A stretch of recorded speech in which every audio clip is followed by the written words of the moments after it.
You think ignoring gossip makes you the bigger person. You think nodding along just to be polite makes you diplomatic. You think staying silent keeps you safe. You are wrong. Here is the brutal truth. When you sit there and listen to someone trash talk a colleague, you aren't being a good listener, you are being an emotional trash can. Every time you nod, every time you awkwardly laugh, you are stamping a seal of approval. You are signing a contract of complicity. In the eyes of the gossiper, you aren't nice, you are easy. You are an accessible audience for their toxicity. And here is the kicker. If they are comfortable using you as a trash can, do you really think they respect you? When the drama blows up, and it will blow up, your name is going to be on the list. Oh, he was there too. He heard everything. He laughed. So, how do you stop being a dumping ground without becoming the office outcast? How do you flip the script so that instead of looking stuck up, you look powerful? In this video, we are going deeper than just being nice. We are discussing spontaneous trait transference, cheap intimacy, and weaponized body language. By the end of this, you won't just stop gossip. You will use it to secretly earn respect from the very people trying to drag you down. Before we get to the tactics, you need to understand one terrifying psychological rule. It's called spontaneous trait transference. Social psychologists have discovered a glitch in the human brain. When you say bad things about someone else, the listener's brain unconsciously transfers those negative traits onto you. If a coworker comes to you and says, "Mark is so fake and incompetent," over time, your brain won't associate fake with Mark, it will associate the word fake with the person telling the story. So, if you participate in gossip, even just by listening, you are swimming in dirty water. You might think you're bonding, but you are actually staining your personal brand. Marcus Aurelius said, "The soul becomes dyed with the color of its thoughts." If you let your mind become a playground for petty drama, your presence will eventually scream cheap. Let's be honest for a second. Why do we listen? It's not because we are evil. It's because of cheap dopamine and survival instincts. Thousands of years ago, knowing who was sleeping with whom or who was stealing food was survival data. Today, it's just noise, but your brain still craves that connection. When someone whispers a secret to you, it feels like trust. It feels like intimacy. Do not be fooled. This is cheap intimacy. It is a counterfeit bond built on the destruction of someone else. It dissolves the moment you leave the room. Realize that this trust is fake, and you will stop craving it. Now, let's get tactical. Forget generic advice.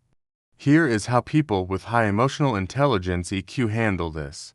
Strategy number 1. The positive shock cognitive dissonance when someone starts. "Can you believe how messy Sarah's presentation was?" Most people freeze. Don't freeze. Create a positive shock. Respond with genuine, factual curiosity. "Really?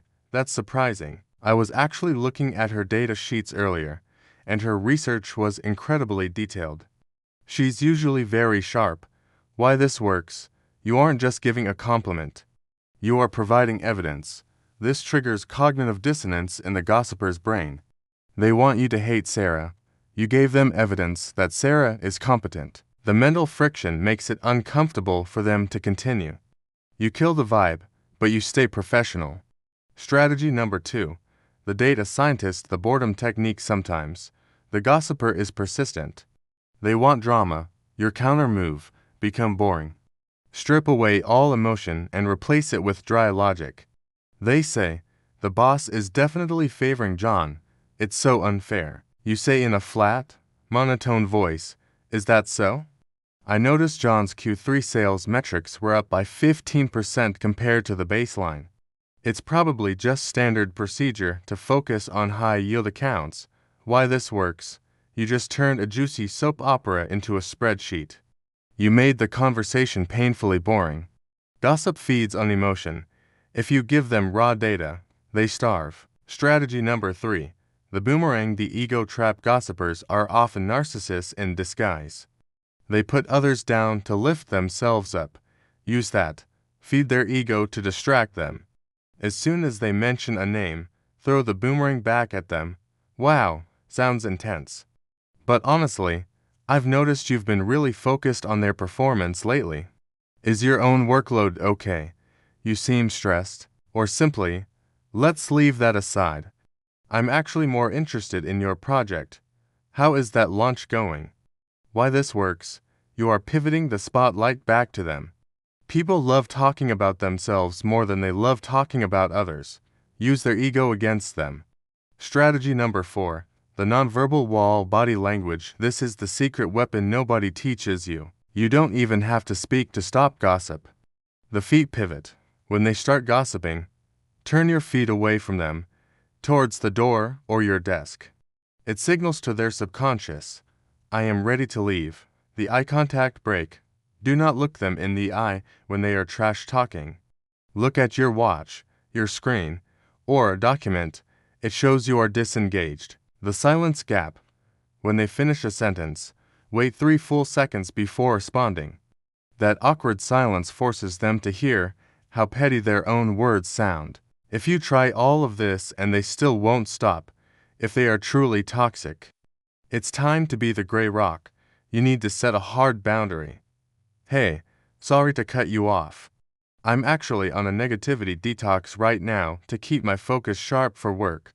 So, I'm trying not to discuss people who aren't in the room. Thanks for understanding. Does this make it awkward? Yes. Good. Let it be awkward. Awkwardness is the price you pay for boundaries.